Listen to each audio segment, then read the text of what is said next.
సంగీత వాళ్ళమ్మ సంగీతను నువ్వు ఆదర్శ్ని ఇంప్రెస్ చేసి ఆదర్శ్ మనసు ఎలాగైనా మార్చు. ఆదర్శ్ నిన్ను పెళ్లి చేసుకుంటే ఈ ఆస్తి మొత్తం నీదే అవుతుంది. ఫస్ట్ అయితే నిన్నే చేసుకోవాల్సింది.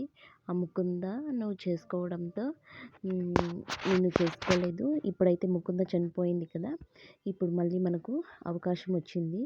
నువ్వు ఆదర్శ్ని ఇంప్రెస్ చెయ్యి అని చెప్పేసి మాట్లాడుకుంటూ ఉంటారు. ఇంతలో మీరా వస్తుంది. అంతా వినేసావా? అయితే మీరు ఆదర్శ్ కోసం ఆదర్శ్ని లైన్లో పెట్టడం కోసం వచ్చారా అంటే, అవును మా అమ్మ కాదు నేను పెడుతున్నాను అని చెప్పేసి అంటుంది. అప్పుడు తను అవును అయితే ఏంటి నీకేమైనా ఇబ్బంది అంటే, నాకేం ఇబ్బంది లేదు. ఫస్ట్ ఆదర్శ్కి దగ్గర అయితేనే నువ్వు ముకుందని మర్చిపోయి ఆదర్శ్ నీకు దగ్గర అవుతాడు అని చెప్పేసి సలహా ఇస్తుంది. ఎందుకంటే ఫ్యూచర్లో ఎప్పుడైనా మీరా ముకుంద అని తెలిసినా తనకి ఎలాంటి ప్రాబ్లం ఉండదు అని చెప్పేసి మీరా తన మనసులో అనుకుంటుంది. తర్వాత కాఫీ తీసుకొని పోయి ఇచ్చేస్తుంది. సంగీత ఆదర్శ్ దగ్గరికి కాఫీ తీసుకొని వెళ్తుంది. ఆదర్శ్ ఏమో కోప్పడి చేదరించుకునేసి తనని పంపించేస్తాడు. తర్వాత వాళ్ళ చిన్నబావ వస్తాడు.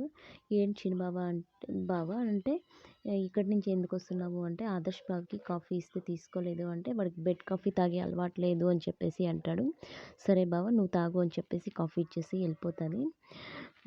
తర్వాత వచ్చేసి ఆ ముకుంద వాళ్ళ అత్తయ్య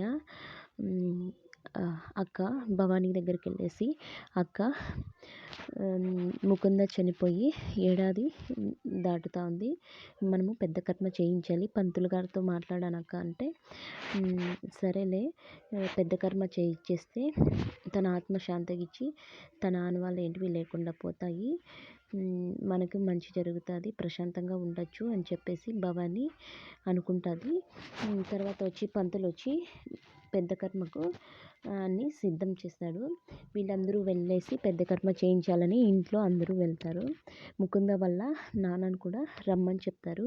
మీరెందుకు రమ్మన్నారు భవానీ గారు అంటే, నేను మీ చేతి ముకుందకి పెద్ద కర్మ చేయించాలని అనుకుంటున్నాను, అందుకోసమే మిమ్మల్ని రమ్మన్నాను అని చెప్పేసి భవానీ అంటుంది. అప్పుడు పెద్ద కర్మ నేను చేయను, నా కూతురు బ్రతికే ఉంది కదా అని చెప్పేసి ఫ్లోలో అంటాడు. అప్పుడు అందరూ ఆశ్చర్యంగా చూస్తూ ఉంటే ఎవరికి మీరా అంటే బతుకుంది కదా అంటే ఆత్మరూపంలో తిరుగుతూ ఉంటుంది కదా, అందుకోసం అలా అంటున్నారు అంకుల్ అని చెప్పేసి అంటే, నేను చేయను పెద్ద కర్మ అని చెప్పేసి అంటాడు ముకుంద వాళ్ళ నాన్న. అప్పుడు మీరా నాన్న నువ్వు అలా అనొద్దు, చెయ్యి లేకపోతే డౌట్ వస్తుంది అని చెప్పేసి చిన్నగా వాళ్ళ నాన్నను కన్విన్స్ చేస్తుంది. తర్వాత వచ్చేసి పెద్ద కర్మ అయితే చేయడానికి కూర్చుంటాడు. పూజ అంతా అయిపోయిన తర్వాత కాకులు పిండాన్ని ముట్టవు. అందరూ ఇంటికి వచ్చిన తర్వాత భవానీ తన పిండాన్ని కాకులు కూడా ముట్టలేదు. తను ఇక్కడే ఉండి ఇంకా ఏం సాధించాలనుకుంటుందో ఏమో. మనలో ఉన్న రోజులు అందరినీ తన చేష్టలతో తన మాటలతో బాధ పెట్టింది. ఇంకా ఇక్కడే ఉండి ఇంకా ఎవరిని బాధ పెట్టాలనుకుంటుందో ఏమో, తన ఆత్మ శాంతించలేదు అని చెప్పేసి భవానీ అంటుంది. ఇంతలో మీరా ఏడుస్తూ ఉంటుంది. ఎందుకు మీరా ఏడుస్తున్నావు అంటే, ముకుంద గుర్తుకొచ్చింది అని చెప్పేసి ఏడుస్తూ ఉంటుంది. అప్పుడు ఆదర్శ్ ఏడ్చొద్దు మీరా, అందరికీ బాధ తగ్గి ప్రశాంతంగా ఉండాలంటే దీనికి ఒకటే సొల్యూషను, ఇక ముందు మీరా కాదు, మీరా పేరు ముకుంద, మనమందరం ముకుంద అని పిలుద్దాము అని చెప్పేసి ఆదర్శ్ అంటాడు. అందరూ ఆశ్చర్యంగా ఆదర్శ్ కల్లా చూస్తారు.